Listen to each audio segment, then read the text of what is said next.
Hi guys, welcome back to my channel po. Pasensya na po sa mga matagal kong hindi pag-upload nitong mga nakaraan dahil po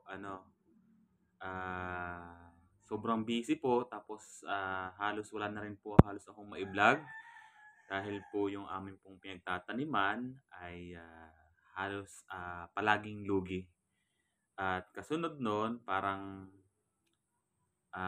pinaghati-hati na po yung lupa nung magkakapatid kaya medyo lumiit na po yung parte na sa mama ko po. Sa biyenan ko po kasi yung lupa na yon.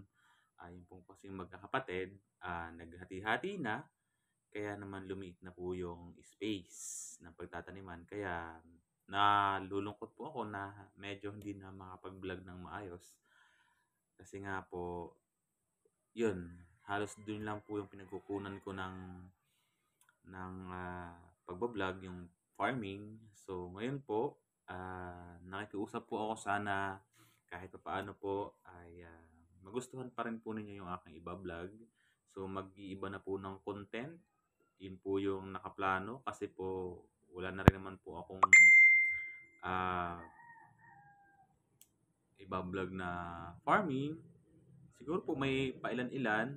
So, siguro yung lifestyle ko na lang po at doon po tungkol din sa trabaho ko. Kung ano po yung mga i-vlog ko. So, sana po supportahan nyo. Yung cooking, nandiyan pa rin po. So, mag-cooking pa rin po ako. So, sana po magustuhan pa rin po ninyo yung aking vlog.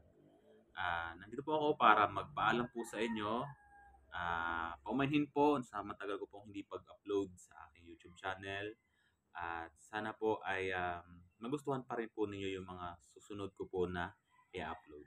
Yun lamang po ang gusto kong sabihin sa inyo. Maraming salamat po. Bye-bye.